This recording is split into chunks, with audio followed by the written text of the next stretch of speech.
Բարև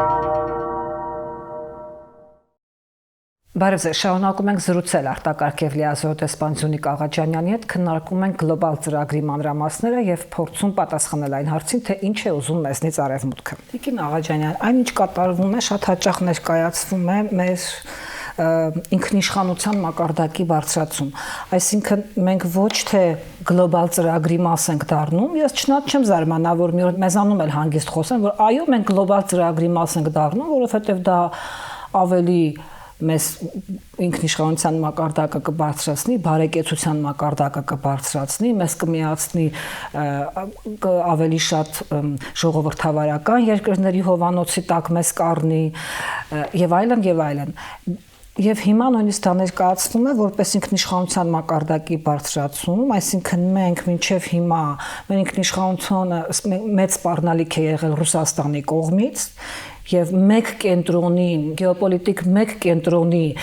հեգեմոնիայի կամ քաղաքական ու տնտեսական ազդեցության տակ մնալը տրամաբանական չէ եւ լավ չէ, բնականաբար դիվերսիֆիկացնում ենք արտաքին քաղաքականությունը եւ բարձրացնում մեր ինքնիշխանության մակարդակը, անվտանգության լրացուցիչ բարձիկներ ենք մեզ համար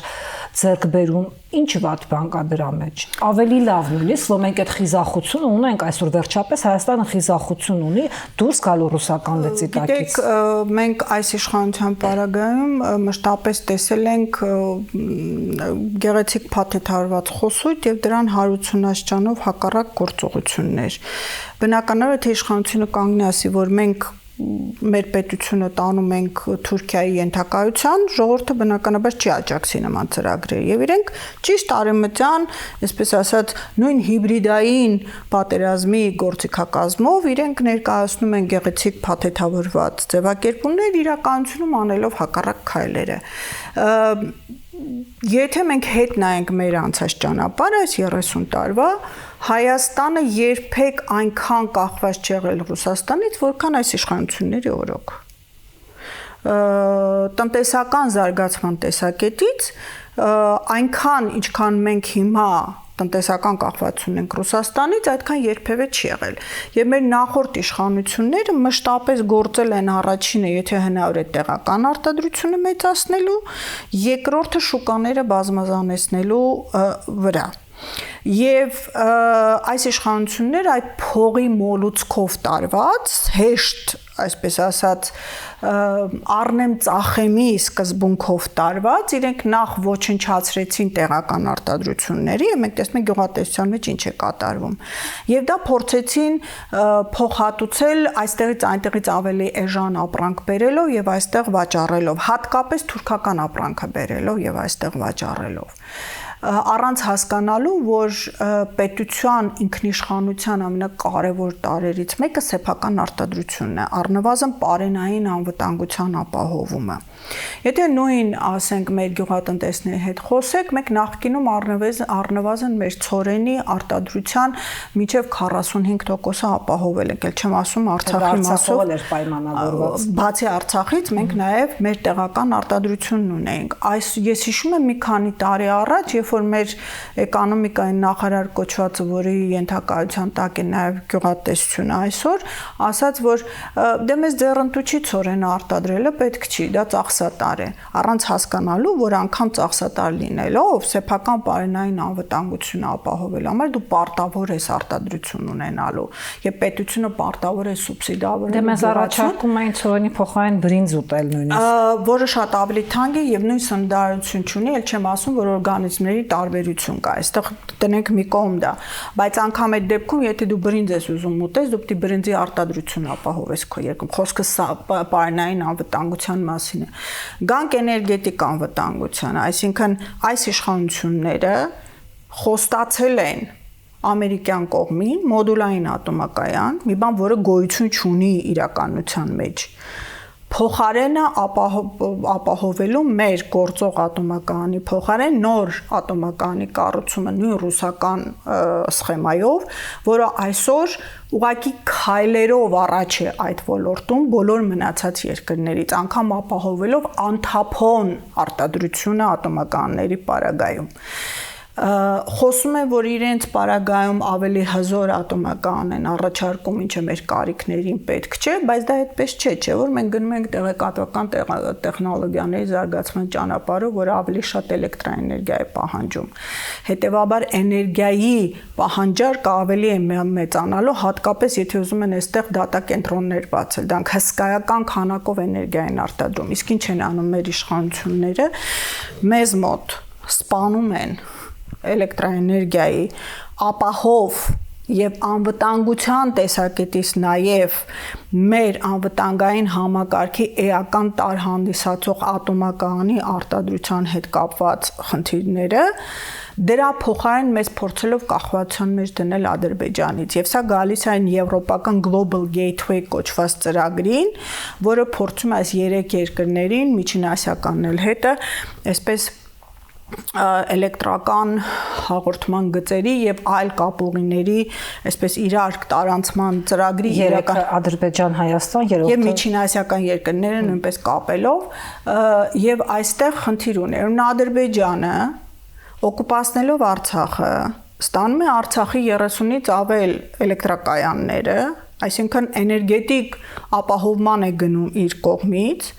ել չեմ ասում հնարավոր արևային էլեկտրականների ստեղծումը նույն Արցախի հատվածներում եւ այլ հատվածներում,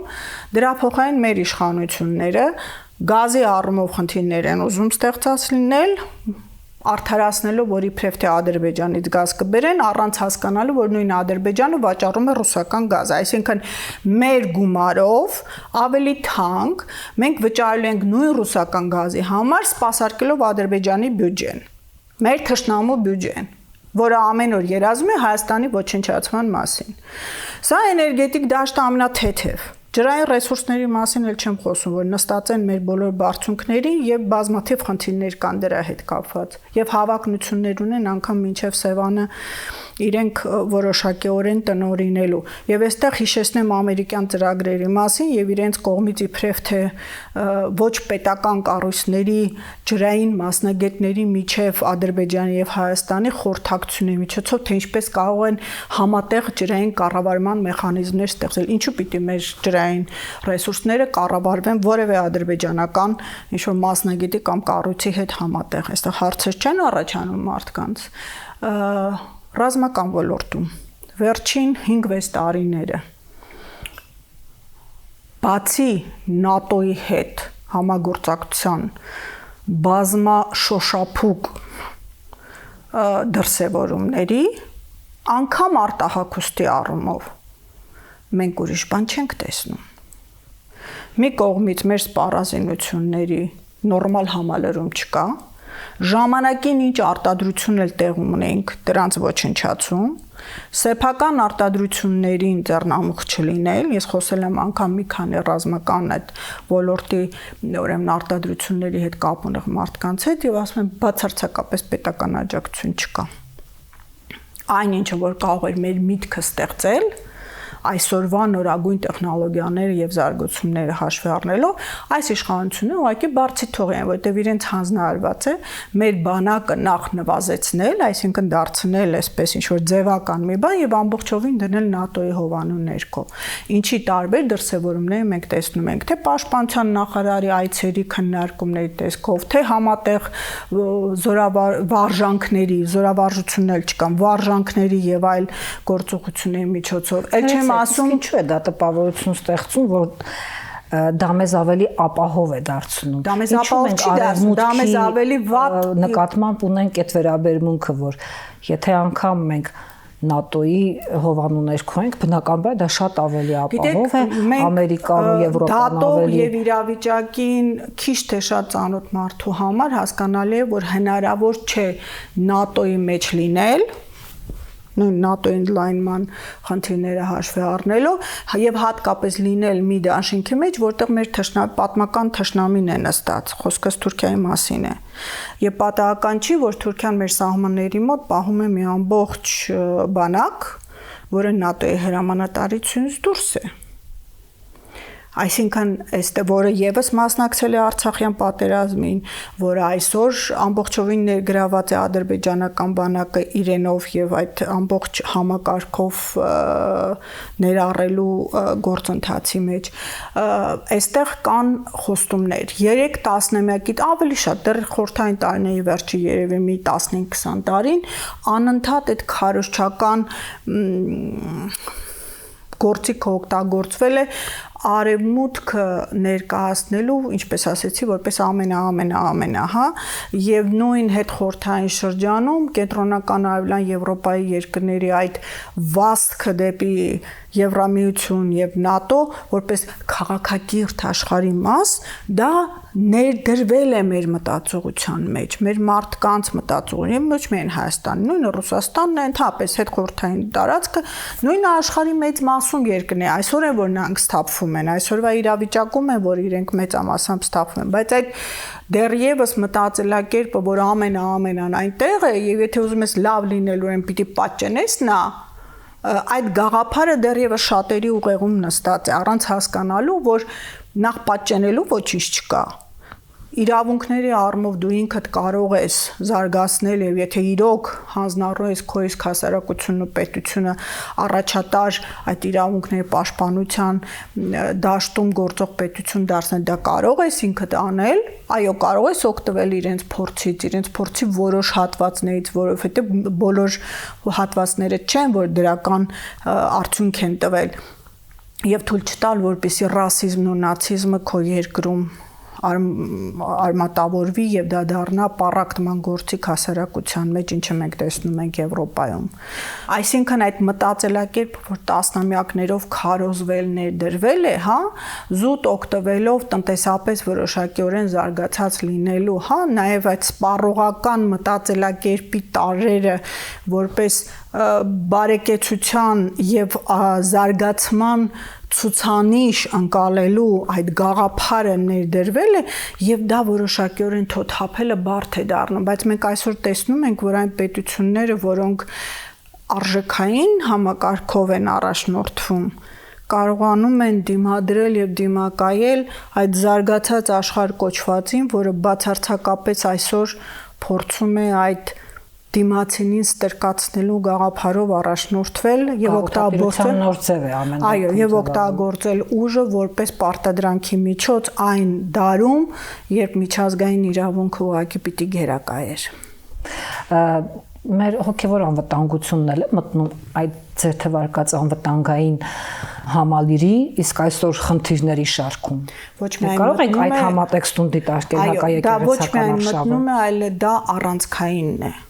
Դա այն հենասյունն է։ Ինչու այդքան ուշացավ։ Ինչու ուշացավ։ Հարվածը։ Այո, հարվածը չուշացավ։ Դեռևս 18 թվականին դուք հիշում եք եկեղեցու վրա հարվածը։ Նոր Հայաստան, նոր Հայրապետ շարժումը պատահական չէր։ Պարզապես այն ժամանակ դեռևս իրենց կարծիքով դաշտը պարարտ չէր, որպեսզի իրենք կարողանային դա ներկայացնել, դե փորձեցին այդ համաժողովրդական աջակցության ու վստահության հիման վրա հարձակում գործել, բայց տեսան, որ ժողովրդի աջակցությունը չկա, բացի այն մի խումբ պատվերով համերգ իրականացնողներից մնացածները ամբողջ ժողովուրդը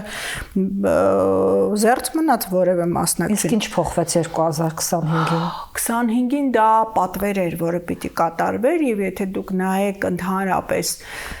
իրենց գործողություններին հատկապես Արցախի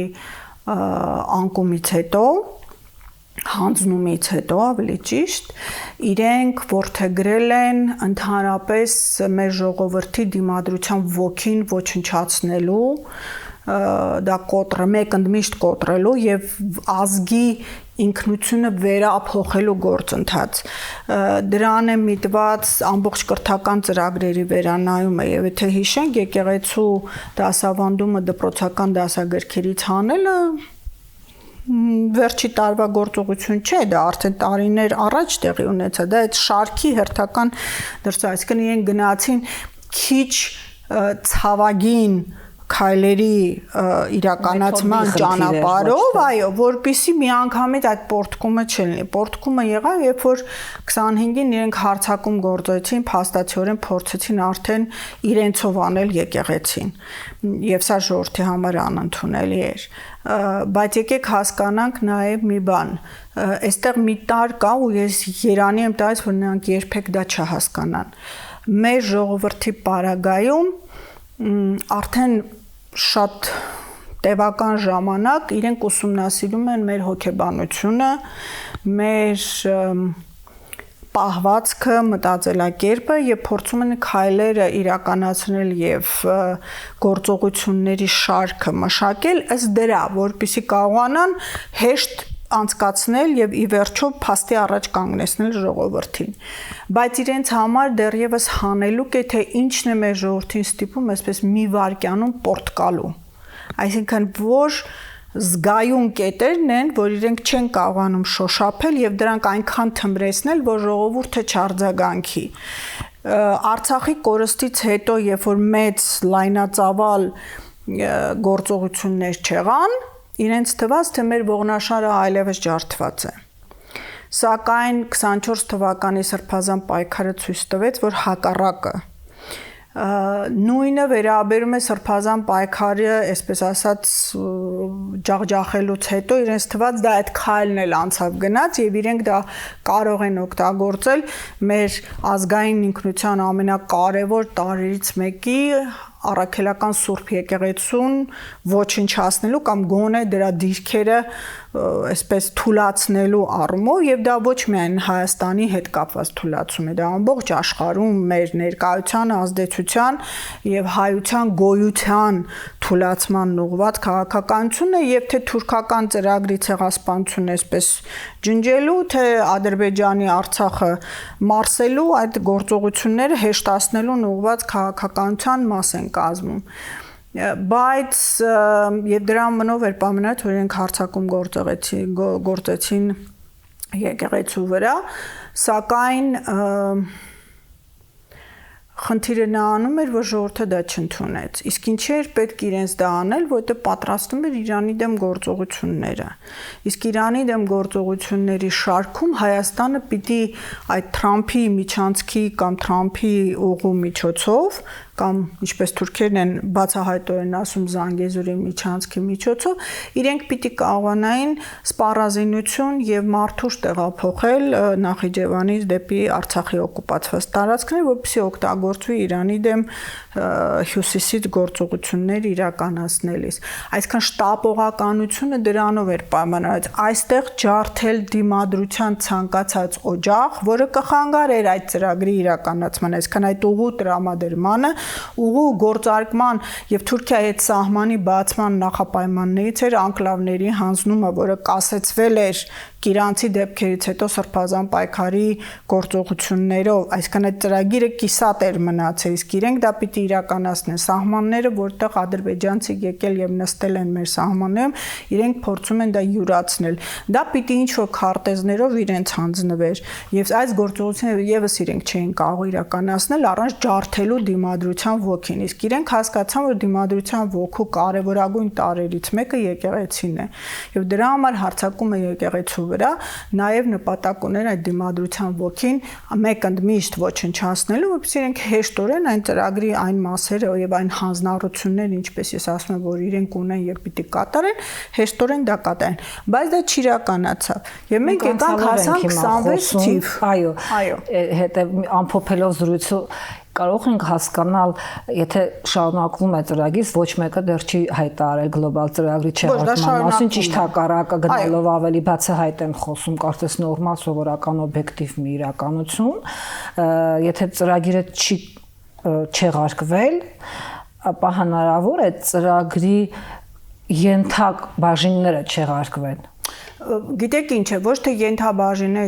ես մի կողմից ուրախ եմ, որ արդեն բացահայտորեն են դրա մասին խոսում, որտեղ մեր հանրությանը, երբ որ դու բացատրում էիր, շատերի համար այնքան աներևակայելի էր, դա, երբ որ ես 22 թվականին, երբ որ խոսք եղավ Բերձորը հանձնելու մասին եւ ասի, եթե համաձայնեցին Բերձորը հանձնել, այն ժամանակ պատճառաբանեցին, թե տեղափոխում ենք Կորնիձոր, չէ՞, ասի, եթե համաձայնեցին Բերձորը հանձնել, Արցախը իր մահվան վկայականն է ստորագրելու։ Մարդկանց մեծ մասը ընկալում էր չափազանցություն։ Ասեցի, մենք ցեղասպանության առաջ ենք կանգնելու։ Իրենք չհավատացին, որովհետեւ մարդիկ, ովքեր լավ ծանոթ են թուրքական ծրագրին, մարդիկ, ովքեր լավ ծանոթ են անգլոսաքսոնական ծրագրերին, մարդիկ, ովքեր աշխատել են տարիներով նույն ամերիկյան տարբեր ադմինիստրացիաների, եվրոպացիների հետ եւ կարող են հասկանալ, թե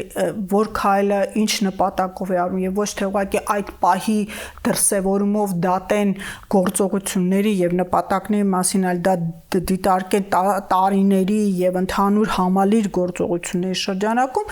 մերոնք սովոր չեն եւ այնքան աներևակայելի էր թվում 21-րդ դարում էթնիկ զտում իրականացնելը եւ թույլ տալը, որ ինչ-որ մի պետություն դա անի, որ մարդիկ ուղղակի չէին ուզում հավատալ, որ դա կարող է, անգամ մեր դիմադիր դաշտի գործիչներ չէին ուզում հավատալ, որ դա կարող է իրականություն լինել եւ կարող են նույն ռուսական խաղաղապահներին այնպիսի իրավիճակի մեջ դնել,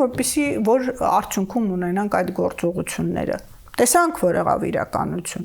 Երբ որ մենք խոսում էինք, որ նույն գործողությունը իրենք փորձում են անել Գազայում, ինչ որ արեցին Արցախում, կհիշեք, որ 23 թվականի Արցախյան դեպքեր, Արցախի էթնիկ զտումից օրեր անց, հա,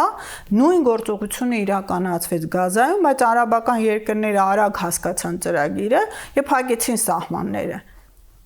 Որտեղ իսրայելական հարձակման արդյունքում Գազայի բնակչությունը դեպի Հորդանան ու դեպի Եգիպտոս սկսեց շարժվել։ Երկու կողմից սահմանները փակեցին եւ արդյունքում ստացվեց այն, ինչ ստացվեց, այսինքն ծրագիրը չիրականացավ, այն ինչ որ, այսինքն էթնիկ զտման, ռազմական ագրեսիայի միջոցով իրականացնել էթնիկ զտում, հետո ստեղծված իրավիճակով հարցը համարել փակված։ Եվ խնդիրը թողնել արդեն այն մյուս պետությունները։ Եվ մենք կհիշենք այդ ժամանակ անգամ Թրամփը սկսեց բացեիբաց խոսել դրա մասին, անգամ խոստանալով, որ պատրաստ են ինչ-որ մի անապատում, չգիտեմ, 24-րդ դարի բանով զարգացածության աշճանով քաղաքներ սարքել եւ Գազայի բնակիչներին տեղափոխել, իսկ Գազայում ռիվիերաներ սարքել։ Իսկն հասկանալի էր ծրագիրը ինչ է, արդեն ստիպված իրենք տարբեր գեղեցիկ փաթեթարում են, բայց ծրագրի իսկությունը սկսեցին ներկայացնել եւ արդեն այդ ամբողջ վերաձևումների ծրագիրը սկսեց իրեն բացահայտել։ Միաժամանակ, եթե հիշեք 22 թվականի աշնաններ, երբ ռուսական կողմը բավականին ծանր վիճակի մեջ է ռուս-ուկրաինական հակամարտության ժամանակ եւ Գորժ Գայլերի ղեկավարը Էրդողանին նվիրեց այն մեծ քարտեզը, որտեղ հստակ նշված էր թուրանական, այսպես ասած, տիրապետության